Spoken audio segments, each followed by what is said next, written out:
Sure. Thank you very much. And let me first start by thanking Ken Haslam and his entire staff and Montana Athletics. They've been terrific to work with, and they're good people.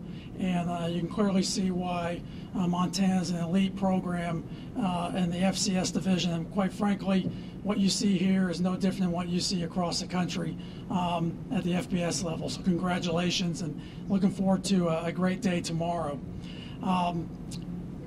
Great to have our electee, Dave Dickenson, into the College Football Hall of Fame. Dave becomes the second Montana Grizzly inducted as a player, joining Bill Kelly, and he becomes the sixth player from the Big Sky Conference to be inducted. On another note, he becomes the ninth player to be inducted into the College Football Hall of Fame and the CFL Hall of Fame. So indeed rare air. And when you talk about rare air, you can certainly speak about the College Football Hall of Fame, because you have to remember, since 1869, there's been roughly 5.5 million that have played college football.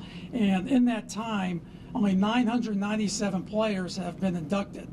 So do the math there, it's 0.02% as a player will ever get into the Hall of Fame. So truly very special, and might be the toughest of the Hall of Fames to get into. We certainly think so. And he joins a great class that includes Calvin Johnson, Ed Reed, Kerry Collins. It'll be a fantastic evening on December 4th. And we're just honored to have Dave in the College Football Hall of Fame. And as a reminder, Dave was also a National Scholar Athlete his senior year. So not only was he winning national championships, but he was getting it done in the classroom as well. And again, he's another example of, yes, it can be done both areas. You can do both. You can excel at both. In fact, if I remember correctly, you came to the dinner, accepted your honor, and came back and went and practiced to get ready for the championship game. So indeed, very special to have Dave. And it's a process to get into the College Football Hall of Fame. So you have to be 10 years clear of your last college game. You cannot be an active professional player, and you have to be nominated by the school. And so there's a process that we go through, and this was Dave's year, and we're certainly glad to have him. And he'll be inducted on December the 4th in New York City at the annual awards dinner, where we also honor another Scholar Athlete class. But looking forward to tomorrow. It's a tradition to have what's called the on-campus salute on the field. And the plaque that Dave will receive tomorrow stays here with the university. Dave gets his plaque in New York City. So on behalf of Archie Manning, our chairman of the board of directors, and the over 12,000 members of the National Football Foundation and College Football Hall of Fame, it's a great honor to be here. And Dave, congratulations to you. Thank you. We'll turn it over to Dave. And Dave, just tell us a little bit about your thoughts as you come back here to the University of Montana, and how you're starting to feel about the reality of becoming a Hall of Famer.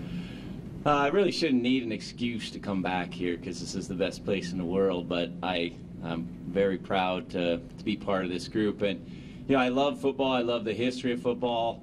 When I hear like Archie Manning's name, obviously we all know Peyton and Eli, but I remember watching him play and the people in the stands with their bags over their heads when I was a kid for the Saints.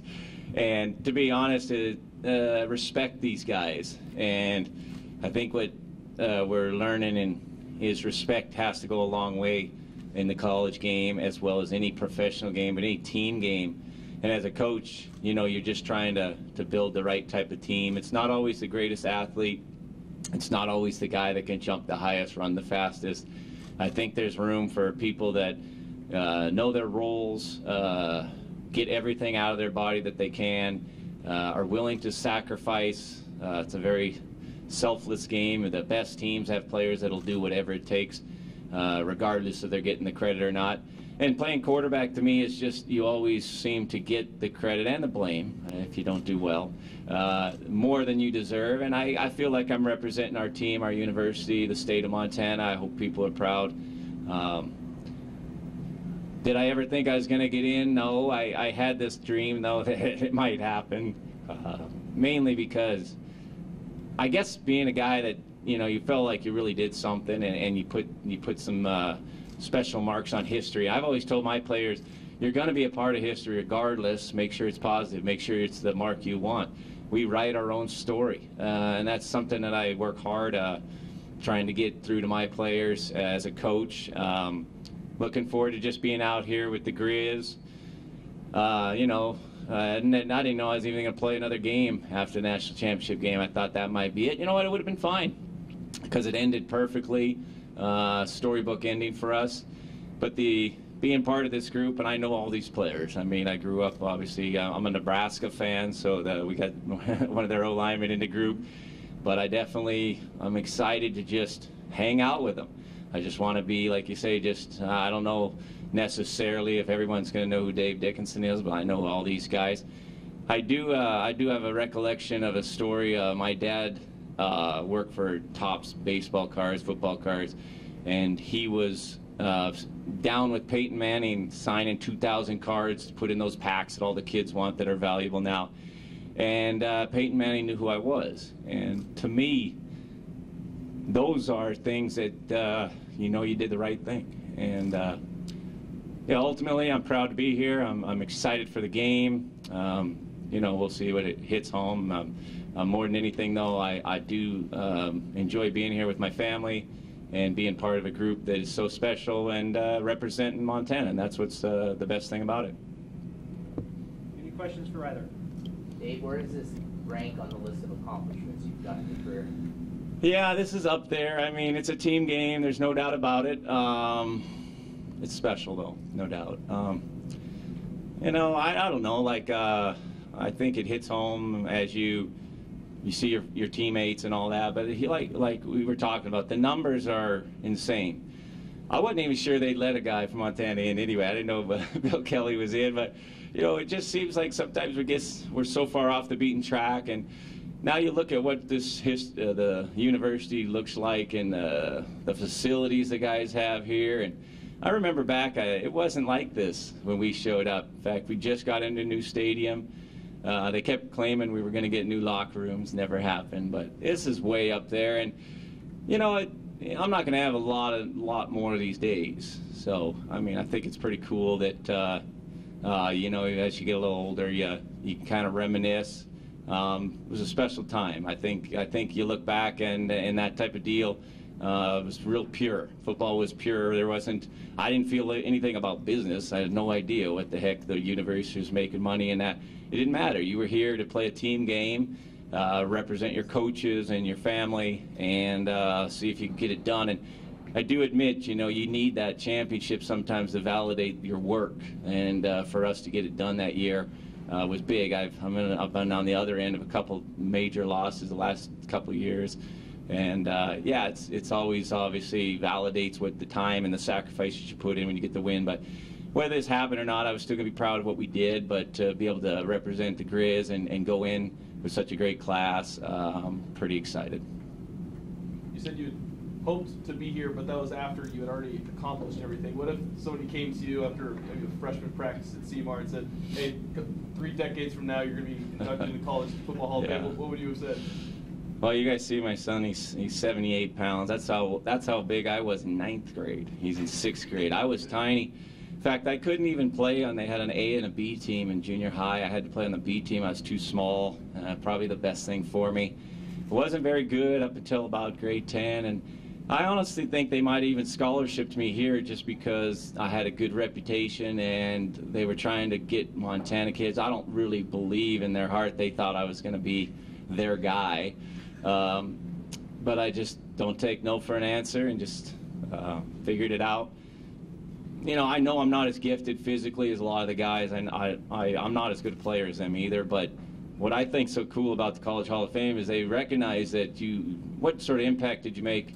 Community, school, yeah, you got to be a damn good football player, but what else could you do? And I think I did stack up pretty good on those areas, and for them to I guess weight that and give me a little bit extra weight on those type areas, and understand that we're all doing the same thing. Whether you're NAIA, NCAA, Division I, doesn't really matter. We're just trying to get a good education and play for our schools. and try to accomplish something special. And for these guys to make it, even put that cherry on the top, I think it says a lot about where we're at. So I obviously never thought I'd ever play pro, never thought I could make any Hall of Fames. But yeah, things have worked out. In our discussions that we've had, back in January and then a month ago, you said it didn't feel real yet. Does it feel real yet now? Well, I mean, it's interesting. I knew the guys were coming. I didn't even know where the head office was. I'm trying to figure things out while I'm in the middle of a season up in Canada. It's getting real. To me, this probably is going to be as fun of an event as anything. I'm looking forward to New York. I'm not really a New York guy, but I'm looking forward to going and figuring out how busy the traffic's going to be and that sort of stuff. But to me, and I've heard this from other people, I guess the salute at your university might be as fun and as special as anything, because it's kind of you're around the people that kind of helped you along the way and made you, and so it's going to be cool to walk out. And no, I'm hoping for a big win. I definitely, every time you have something cool that happens, it puts on your plate. If the school can back you up and get the big win. But it's hitting me, but it's also, it'll probably still be a little surreal just getting around the guys that are in this class and realizing, you're kind of part of the history books now in a positive way, and I'm pretty excited about it. Dave, you mentioned being in the middle of a season now. I'm sure there are a million hoops that kind of had to be jumped through. So how much did you have to kind of work around getting here this week, and what was it like to kind of make this work? Like you said, the university basically gave me a blank slate. Like, look at the schedule, figure it out. We had a rule change in Canada where we have 3 bye weeks this year. This is the last of my bye weeks. As coaches, we usually get working more than players. Normally we would be working, but the head coach decided to set the schedule, that's me, and say, guys, we'll work earlier in the week and we'll back off on the weekend. So I appreciate my staff doing those type of things. But it is fortunate, obviously, to get it to line up. Beautiful day, beautiful weather. To me, fall is football. In Canada, we start in May because our weather stinks. But to me, it's fall. That's what I want to be part of. And the leaves start changing. That to me, it's time to put the pads on and go to work. So obviously, the NCAA has allowed us to pick the weekend, and it's perfect time, perfect spot.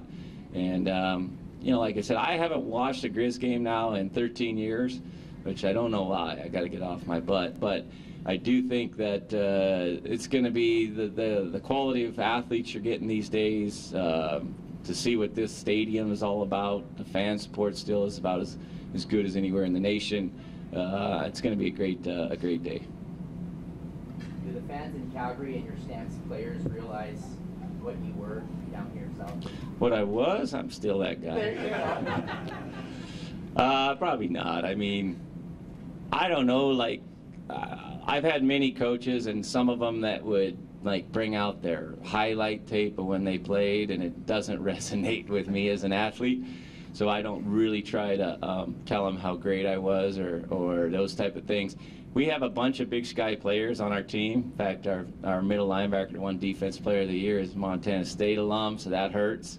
But I have our starting quarterbacks, an Eastern Washington guy, so I do need to get more Grizz flavor. But I don't really believe they'll know until Twitter and some of the things hit their feeds, and they're like, really? You're part of that group? We do preach, though. We are pretty tight up there. I love coaching. I feel like you have a chance to impact people. I think you, as a player, you do too, but I think as a coach, you might have a little bit bigger impact on shaping how people are responsible, and how accountability and selflessness and doing the things that hopefully make them into better men. So that part of my game is fun to be a part of those guys. And I think you have to have a little street cred. I think you do. I think as a coach, if you haven't played, I think you got an uphill battle. And I know I don't look the part, but I can just say, hey, just go ahead, Google the name, figure it out. I know what I'm talking about, and it does help. So we've had great success that way too, and it doesn't hurt that to be able to at least I guess draw back on your memories. But I don't get on the field. I haven't thrown a ball with the guys in a couple of years. I've kind of moved on that, even though we got an 11-year-old kid there, so we still chuck it. But other than that, yeah, it's certainly the glory years have bypassed me. Body's pretty beat up, so more just coaching rather than showing. Win the Grey Cup as a player or a coach? I won it as a coach. All I did as an assistant. I want to win it as a head coach. It's better as a player. There's no doubt. I mean, everything about playing is you actually have a direct impact on the game. As a coach, you just try not to screw it up, and I think sometimes coaches get in the way. You can put your guys in good situations, but a player is you are the heart and soul. You've got the blood and the guts of that game. You decide the outcome.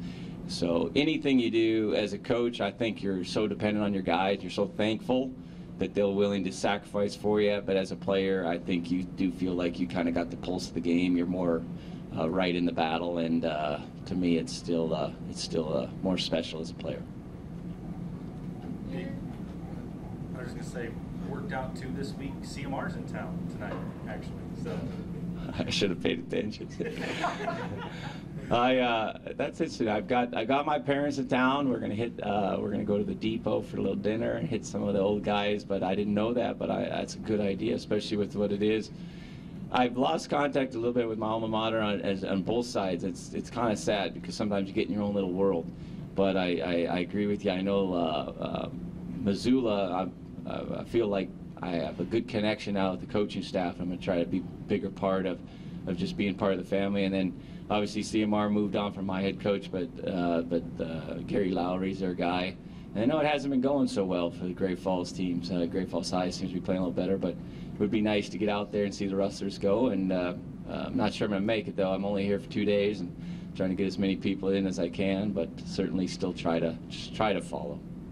Like you just said, this time here is kind of going to be a whirlwind for you. Are you getting into things that you want to do? I mean, there's so many people that want to see you and so many things that you want to do too. The main thing is to hang. I mean, like you want to have your family with you because this is the most important. And you got to look back, and it's not like you can thank everybody. I think that's pretty common. You got to realize that you have certain guys that you do want to try to make the effort. A guy like Ken Staninger, he's not with us.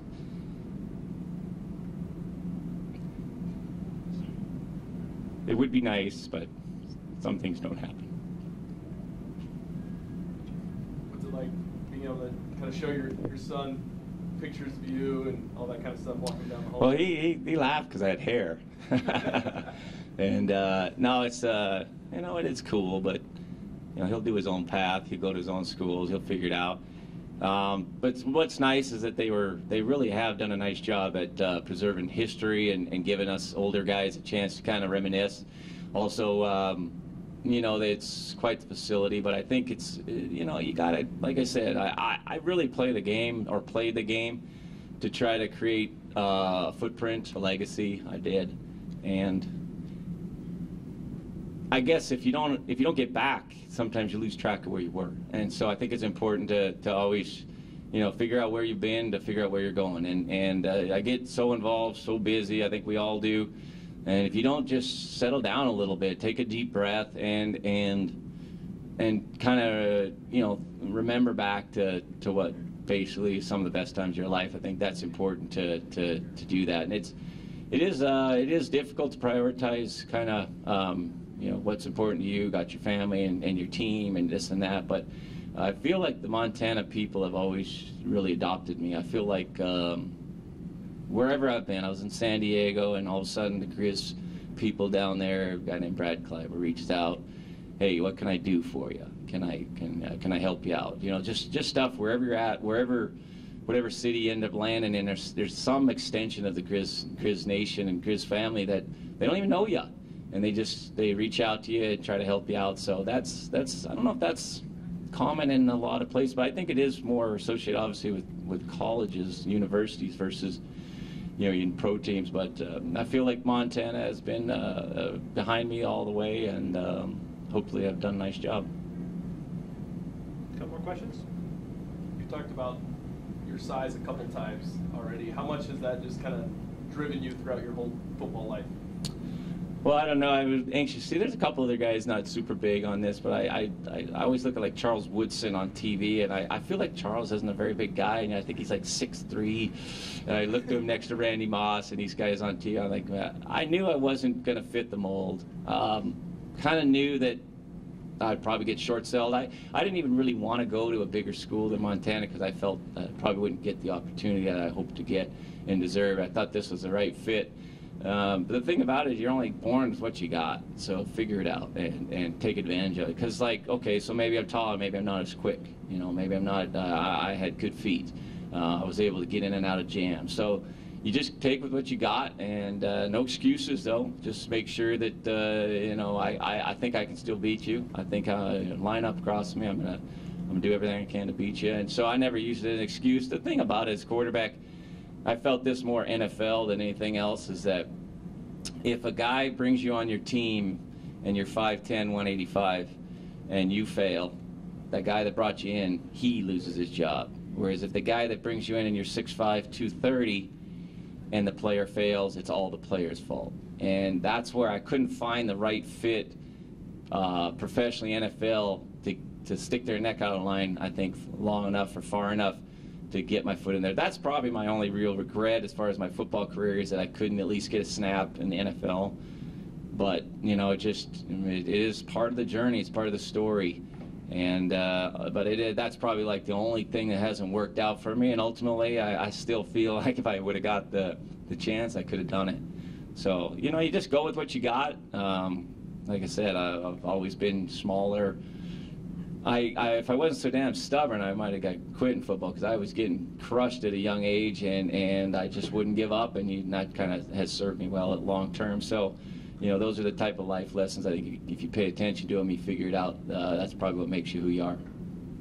Montana's new colors are obviously maroon and silver. How excited are you to see your old copper gold? Yeah, I mean he's from Dallas, so he sees a lot of that down in Austin, Texas orange. I love it. I've never been partial to the yellow. Sorry, people. I think these helmets that they got right now are just so sweet. And I love the old colors, but, you know, no one's ever going to ever mistake me for a guy that knows fashion. So I'm wearing a Stampeder hat to kind of give my team a little bit of love right here. But it is, for me, it's cool. I thought it makes us unique. I know that financially it made sense to change those colors to go back, but I'm still partial to the copper. I think the guys, when they wear them, I don't know the present athlete that well, but I have a feeling they're going to be pretty fired up. I think they're going to like to change and understand history is important. You need to know where you came from. You can live in the present, but you have to know where you've been at, and I think the boys will enjoy coming out of the tunnel in the copper, and hopefully they put a good performance together. Anybody else? Brother? Thanks, everybody.